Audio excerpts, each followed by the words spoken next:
Did you know that teachers are wasting around 2 hours every single day just managing behaviour? That is 10 hours a week. Well, if you are looking for a back to school behaviour plan to get your behaviour within your classroom sorted within weeks, you are in the right place.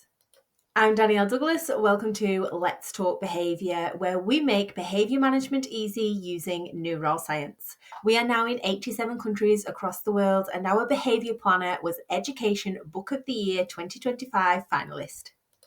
If you find this video interesting and you like this one, you may also like this one where we talk about how to get calm classrooms every single morning. We also have hundreds of behaviour resources, so check them out as well. So if you are ready to get yourself a behaviour plan and sort out behaviour within your classroom within the first half term, grab your coffee, grab your notebook, and let's get into it. At Let's Talk Behaviour, we talk about behaviour management happening before managing behaviour. And we aim for around 80% proactive behaviour management tools and techniques. And we will talk you through exactly what that looks like. Now, this is just an outline, guide, and plan into how to get your classroom set up and ready for going back to school. If you would like the full back to school behaviour bootcamp, then you can find the link below. The first thing that I would like you to do is think about exactly how your classroom is going to look and feel. When those children behave in the way that you would like them to and display those positive behavior cues, how is your classroom going to feel?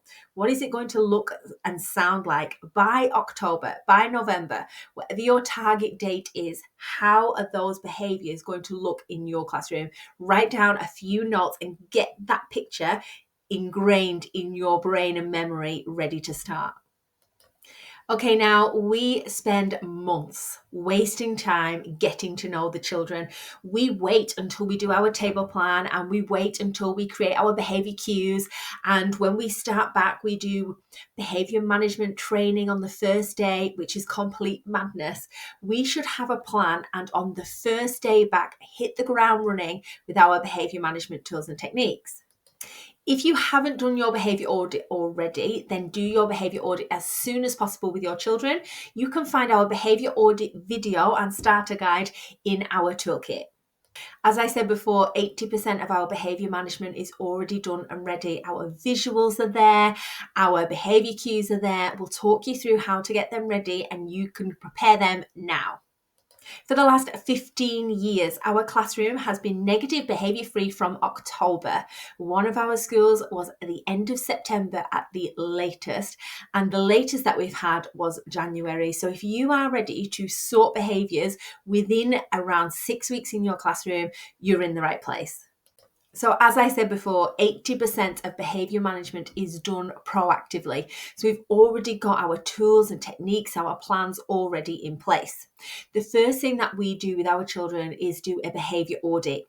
Now, the behaviour audit looks at the behaviours that the children can already do and the behaviours that you're going to do with them next. So what are you going to teach them next? We have got a guide into the behaviour audit and you will also be able to find that in our store. If you haven't done your behaviour audit already, do not panic, do not worry. Do it with the children on the first day. You can either do it while you're watching the children or get a teaching assistant to do it as well. The same with the welcome pack. So if you haven't already sent out your welcome pack for the children to look at over the summer, then send that out on the first day. The idea behind the welcome pack is to reduce anxieties and those behaviours within the first week. The children are unsure about the expectations. They're unsure about the rules and boundaries. They are panicking. They don't know where they're going to sit. They don't know any of the routines, which then causes anxieties and behaviours. The brain switches to the amygdala, which means the children sit in that fight or flight mode, which is then where those negative behaviours come from. However, if you send out a behaviour welcome pack, you can prepare those children for things that are going to happen during that first week, which helps alleviate any of those problems.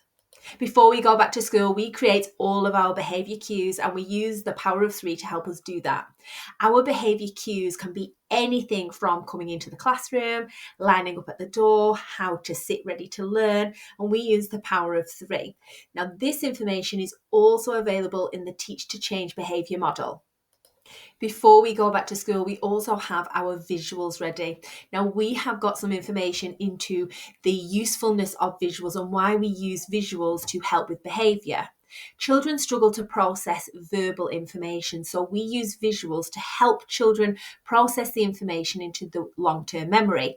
This is called the dual processing theory. Basically, what it means is show, don't tell. If you want a child to do something, you need to show them to help them understand and retain that information. Something else we do before we go back to school is we already have our table plan ready. You will not believe the impact that table and table layout has on behaviour and volume levels. We've got some information and you can download our free Let's Talk Tables guide from our store as well. And finally, before you go back to school, have your rules, rewards, and consequences system set in your head. Share this with any members of staff that are also going to be in your classroom. So if you would like to take a screenshot of this now and work through the list of getting all of the things that you might need together before you go back to school. If you haven't done that before going back to school, do not worry. We can help you gather as much information as you can as soon as possible. Okay, so we've got all of our things ready for before we go back to school. Now, on the first day back, this is the most important. This is why we tell schools that inset days on behaviour are a waste of time. Schools and teachers wait until inset day before they go through the behaviour plan for the year, and it is too late. You should already have all of your behaviour cues and processes and visuals ready for the first day back. Research shows that children who are introduced to a behaviour plan, rules, boundaries, and expectations on the first day, and they are followed through, are much less likely to have any behaviour issues for the rest of the year. Now, within our 6-week plan, the first day back is the most important. This is the day that you are going to walk through all of the behaviour cues with the children. I am giving you permission and allowing you now to allow yourself some time.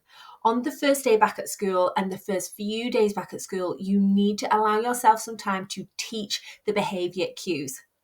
I know that we have lots of pressure on us to get through all of the things that we need to get through. However, spending some time on the behaviours in the first week will save you hours of time over the rest of the year. We have a calm morning routine, which you can find the video for. Within our calm morning routine, we talk about our attention getter. Now, the attention getter is one of the most important things to do on the first day and to teach that. We teach that using the Teach to Change behaviour model. Now, I would like you to think about your behaviour, your attention getter, and the behaviours that you would like out of the back of that. Our attention getters are always very calm, and we want to bring the children together calmly. We don't use the call and response because that does exactly what you would like and it gets a response. So think about your attention getter and think about if you want the children to come in calmly and to respond calmly, to use a calm attention getter. Something else we do on the first day is to set the rules. Now, we don't ask children about the rules within the classroom. If we ask children about the rules in the classroom, it shows that there is some sort of negotiation or discussion and they can be flexible. That is absolutely not the case. So we share the rules with the children rather than asking the children what we think the rules should be.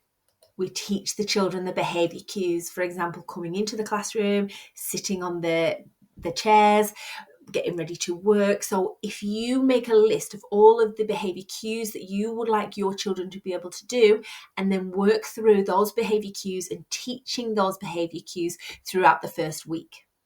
Behaviour expectations within the classroom is also vital. We have a spreadsheet, a PDF about expectations and about the expectations that you are going to set and expect from those children and the behaviour expectations that they are going to expect from you.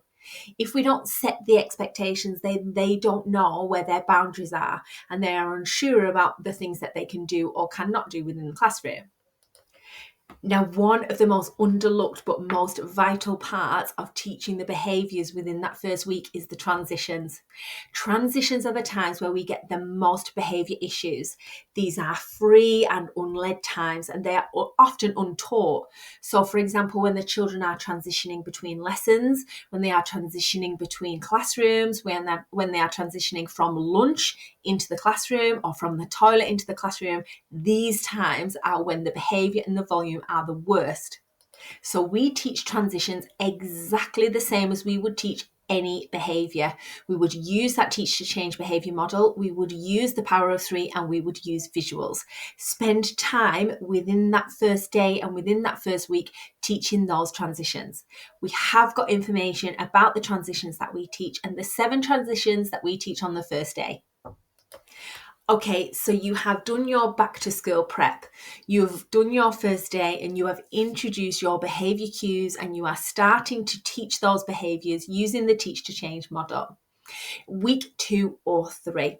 Now, within week 2 or 3, every single Monday, we do something called behaviour reset. This means that every single Monday, we go back through all of the behaviour cues and expectations.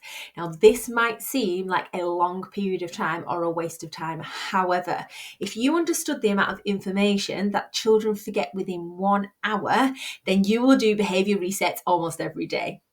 The forgetting curve by Ebbinghaus tells us that children forget 50% of information within 1 hour, which means between 9 o'clock and 10 o'clock, stop running becomes running. Children need constant reminders and constant redos of behaviour because they just simply cannot remember. So if you think about the amount of information that children forget within an hour, think about the amount of information that children forget over a weekend. We often have teachers and schools ring us up or talk to us when we go in about the information that children don't remember. They say, they just can't do it. They just don't do it. We told them on Monday and it's Wednesday and they just can't do. And we simply have to show them a picture of a brain and say, this is how much information the children have forgotten. It's not that they can't do it and they don't want to do it. It's because they simply cannot retain the information that is needed. It takes children around 66 days to develop a new habit. So we say within that 66 days, children are still learning those behaviour cues. And remember, every hour that information is not processed into the long-term memory, they forget 50% of it. So it's our job to keep going over and going over all of the behaviour cues and expectations. I just want you to think that when you are sick of saying it, the children are only just starting to listen. On week 4 and 5, we are still going to be doing our Monday behaviour resets. So still every Monday, we are going to be going through those behaviour cues and those behaviour models. In week 4 and 5, I want you to do a behaviour assessment. So I want you to look at the behaviours that you have taught, the behaviours that the children no longer need modelling or scaffolding, and the behaviours that children need more work on. What you're going to do in week 4 or 5 is really hone in and focus on those behaviours that the children need to practice more. Remember, we are still not out of that 66-day behaviour jail, so you are still going to have to keep practicing those behaviours. Within the first few weeks of school, I get so tired of saying the behaviour cues that we say them that often. However, when the children get to the point where I no longer have to model and scaffold those behaviours, the children will take over and start saying those behaviour cues themselves. Do not let expectations slip within this time. I get people ringing me all the time and messaging me saying, we've been doing this for weeks and they still don't get it. Please remember the 66-day jail. You are almost there. So this is what I want you to do right now. We are not wasting time anymore. We are going to be prepared and ready to go back to school. So I want you to start making your way through the before back to school list. I want you to create your welcome pack if you haven't done that already. And I want you to start thinking about and creating the visuals that you are going to use. This might be things like a visual timetable, visual behaviour expectations, volume behaviour expectations, and anything that you might need for your rewards and consequence systems. When you've got that sorted, I then want you to set apart some time in that first week.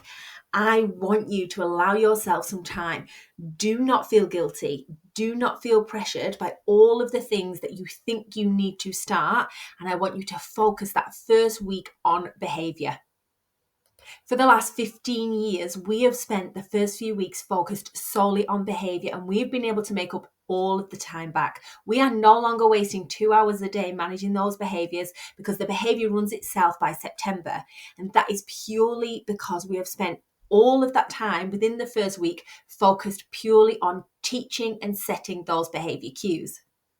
If you would like to know any more information about how to prepare and get yourself ready for back to school, you can find our Back to School Behaviour Bootcamp or check out our social media for our scripts. I'm Danielle Douglas. Let's talk behaviour.